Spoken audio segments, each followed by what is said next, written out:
Hello everyone, आज के इस वीडियो में हम बात करेंगे क्लास 9 की poem no man are foreign के बारे में। इसके राइटर हैं जेम्स क्रिकेप और इसका मीन्स होता है कि कोई भी व्यक्ति फॉरेन का नहीं होता है, यानी कि कोई भी फॉरेन का मीन्स होता है दूसरे देश का, यानी कि जो दूसरे देश का होता है ना उसको कहते हैं फॉरेन।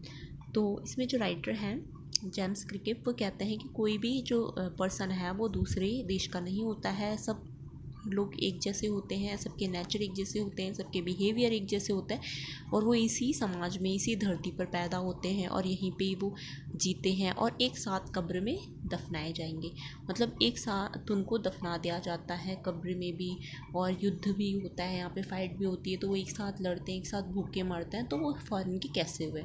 तो इस तरीके से ये हमारी पोएम है और चलिए अब इसको डिटेल में देखते हैं। Remember, no man are strange, no country is foreign. Beneath all uniforms, a single body breathes. Like ours, the land our brothers walk upon is earth like this in which we all shall lie.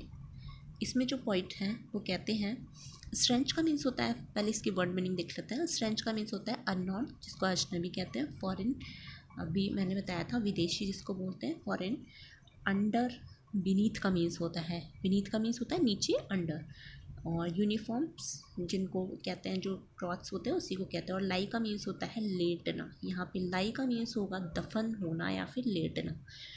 तो इसमें जो point है कवि वो कहते हैं कि हमें याद रखना चाहिए कि कोई भी हमारे लिए अजनबी नहीं है, स्ट्रेंज नहीं है, और कोई भी देश विदेश नहीं है। अलग अलग देश के सिपाही आखिरकार मैन ही तो हैं, पर्सन ही हैं, इसलिए वास्तव में वे सब एक जैसे ही हैं। दूसरे देशों की धरती बिल्कुल हमारे देश की अर्थ से ही मिलती है और डेथ के बाद हम सब एक ही धरती में दफना दिए जाएंगे। इस रूप में हम सब एक जैसे ही हैं, अलग अलग देशों के लोगों के बीच कोई अंतर नहीं है। मतलब उनकी कहने का मतलब है पॉइंट के कि हम सब एक जैसे ही, हम सब एक जगह एक ही धरती पर रहते हैं, तो हम सब अलग कैसे हुए। नेक्स्ट स्टेंजा है, the too aware of sun and air and water are fed by peaceful harvest by war's long winter start. Their hands are ours and in their lines we read a labour not different from our own. Aware means होता है परिचित होना, non जिसको कहते हैं। Peaceful harvest का means होगा शांति काल। वार युद्ध को बोलते हैं। स्टार्ट का मीन्स होता है भूखे मरना, डाई फॉर हंगर, हंगर के द्वारा मर जाना। लाइंस होता है जो हाथ की रेखाएं होती है, लाइंस, लाइंस ऑन हैंड, उसको कहते हैं। लेबर होता है हार्ड वर्क।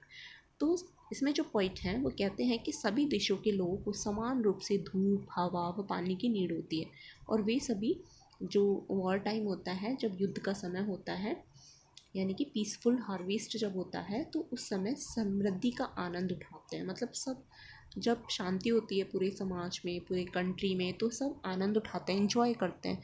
और जब युद्ध होता है, वॉर होते हैं, तो वो सभी साथ में ही भूखे मरते हैं। उनकी हाथ हमारे ही हाथों की तरह होते हैं, उनमें जो हाथ की जो लाइंस होती है ना वो सेम हमारे जैसी होती है।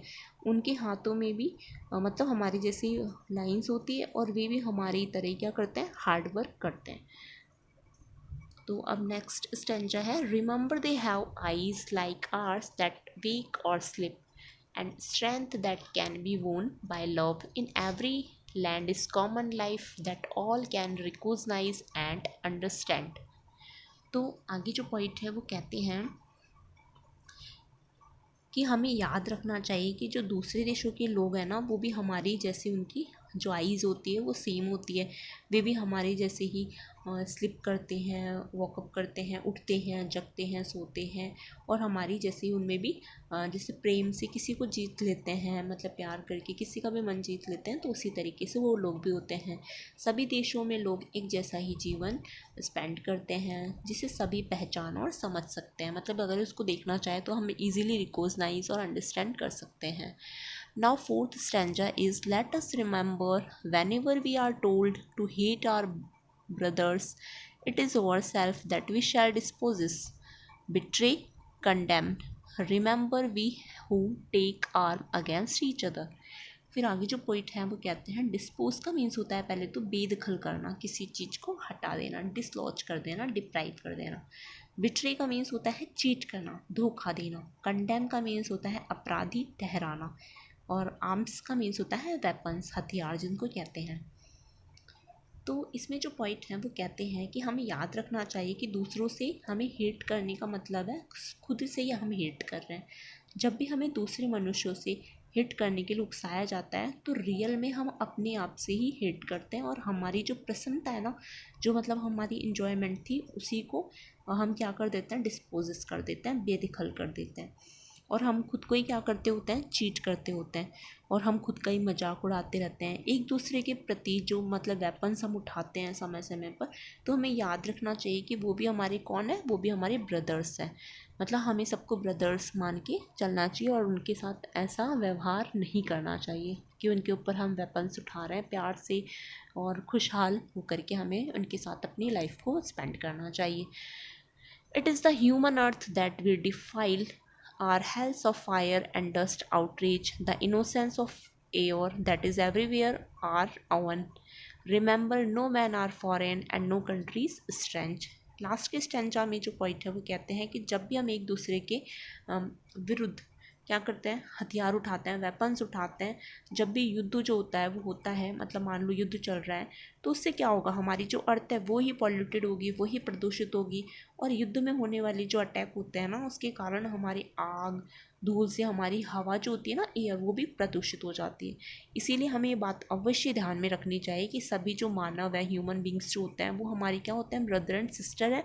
और सभी देश हमारे एक फैमिली मेम्बर्स की जैसे ही होते हैं। तो ये स्टोरी है, और ये हमारी जो स्टोरी यहाँ पे कंप्लीट हो जाती है। इसकी जो राइटर हैं वो है जेम्स क्रिक।